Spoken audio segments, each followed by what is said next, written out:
and Yes. it's very risky, I would say, just because you're dealing with the Shadow Fiend and Quap, both of I think which are pretty good at defending as far as cores go, and Techies, which is, it's a little bit similar to the Vici newbie game that we saw earlier. It's like, okay, Sankey on one side to try and defend, and Dragonite to try and limit that window and just push high ground if you make one simple mistake.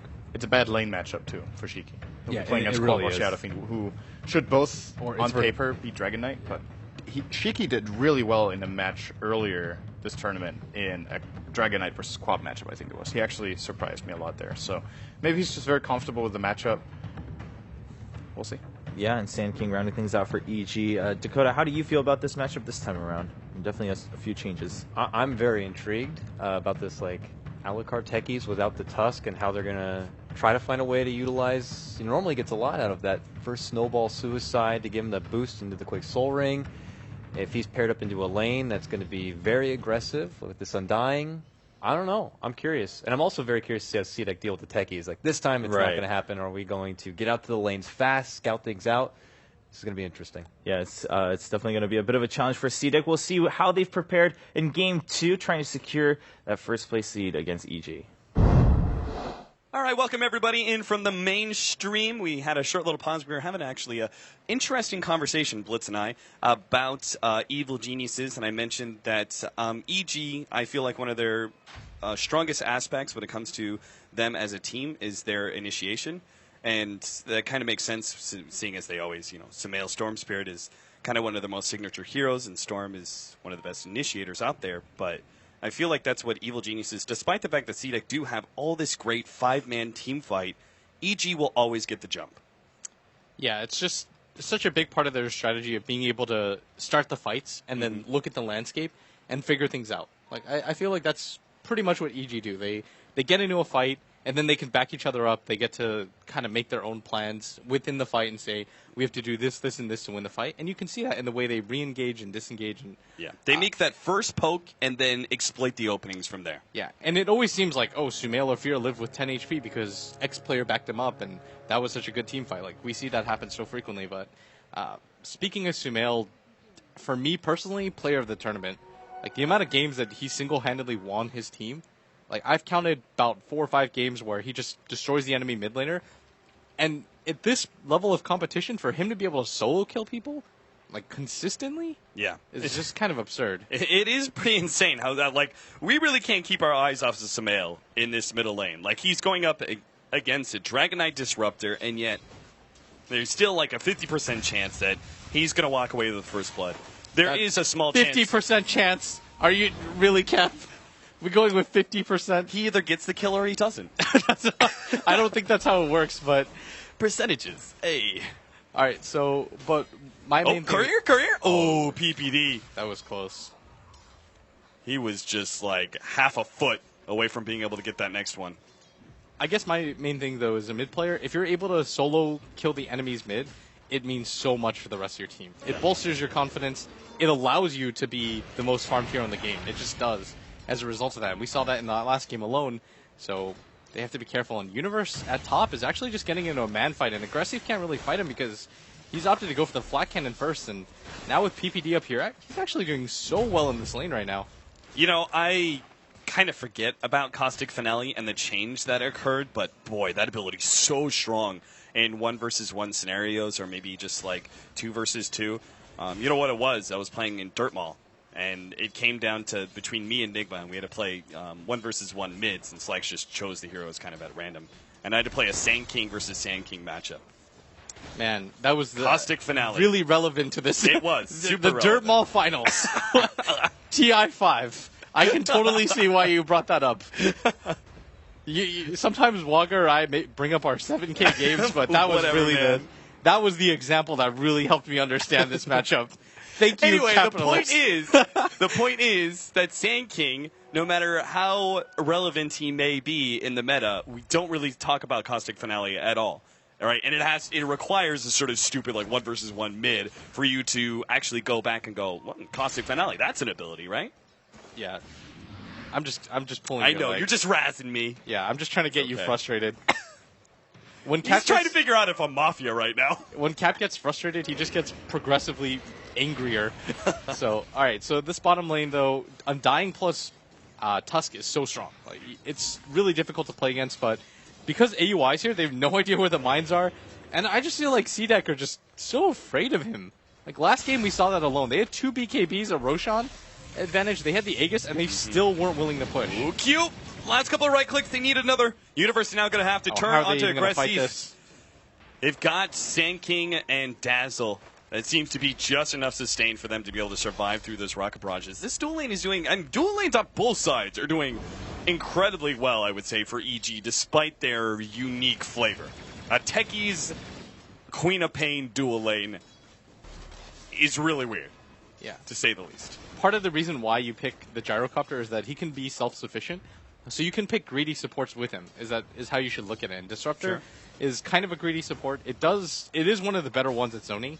It's not like a Dazzle where you're going to struggle a little bit, but because this dual lane is so strong, this Dazzle plus Sand King, it's actually forcing the Disruptor to stay mid. And what it's doing is it's allowing Sumail to snowball in this mid lane. And because Fear is so good at catching up into the game, they're actually not even concerned about this bottom lane really. And Fear's got 20 CS. It's not even like that dual offlane is doing a really good job. And as a result of this, Sumail is taking such a big snowball lead mid. Like, he already has 27 CS compared just to the 14 of the Dragon Knight. He's almost doubling his CS.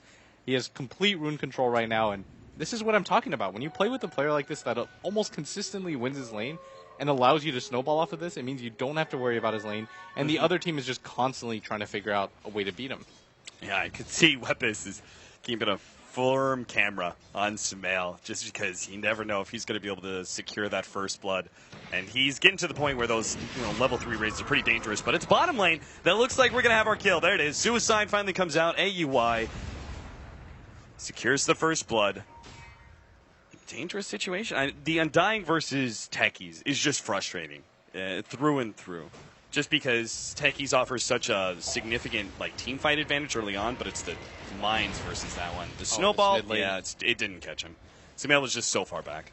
I think part of the problem with playing against a Techies or a Bounty Hunter and why it's frustrating is because it completely changes the way that you play Dota. Yeah. Like, you can't just play normal Dota and expect normal things to happen. Like, weird stuff happens when a Techies or a Bounty Hunter is in the game. You constantly have to keep ward vision up.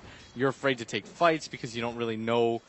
You fear the unknown. You're just like, are people going to be behind? Yeah. Am I walking into a trap here? I told you about that conversation I had in the lunchroom, right? I can't remember. I think it's with FNG, but I can't actually remember who it was specifically.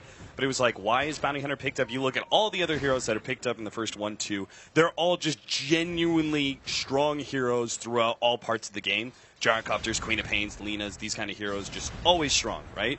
And then you've got Bounty Hunter, who has some very obvious strengths and weaknesses, and I would say isn't that same kind of hero. And he said, it's just the fact that Bounty Hunter makes you play so differently. The game is just different entirely when you're able to first pick up a Bounty Hunter, and the team has to deal with that. Now, obviously, as we've seen the group stages progress, it hasn't actually turned out that well. Seems like teams have really adjusted to the Bounty Hunter play, but the general idea is still there. It forces the enemy team to play a different game.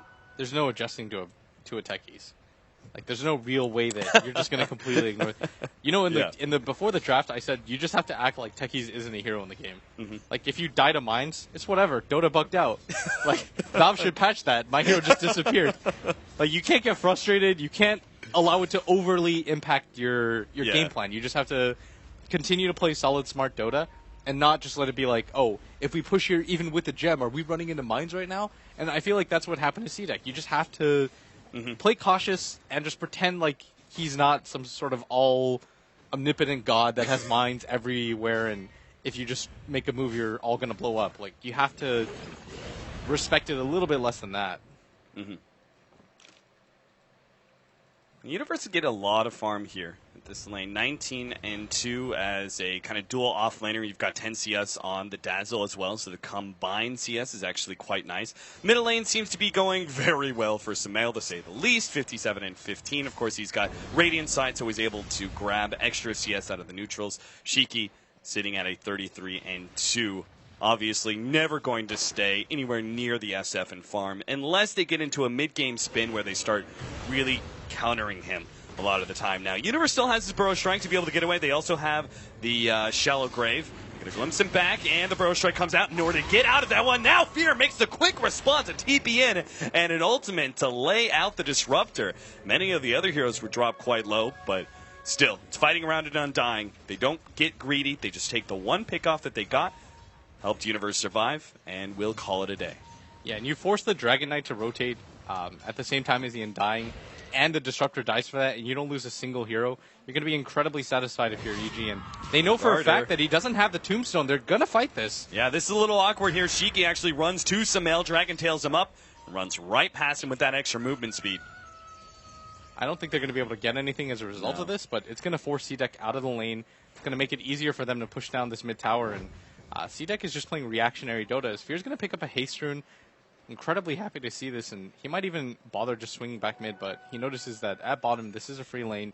You don't want to just ever give up free lanes. You still want to play around the fact that there's farm down there. Yeah. Well, AUI would be happy to take some of that farm. He's actually level 5, so the very early level 6 is coming his way.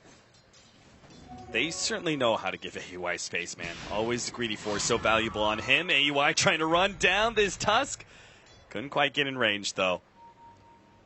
They will back up. Universe getting more free time in the top lane as C-Deck are trying to get really aggressive early on. They have to guarantee a kill here. They're using, this is such a big resource. The Gyrocopter's not farming top at all, and you notice that EG actually just completely backed off because they realize the Gyro's not pushing out this top lane. Like, it's almost by his tower, and he's still not here, and so it's guaranteed that they're off the map. And you see Universe actually rotate too, and they're actually going to pincer C-Deck, and Universe is going to spot them out. They know they're here, and C-Deck's stuck in such a weird position because they don't want to give this up, but they're not in the best position to continue pursuing. And so what they have to do now is almost go for this push with Shiki, but he doesn't have the Elder Dragon form.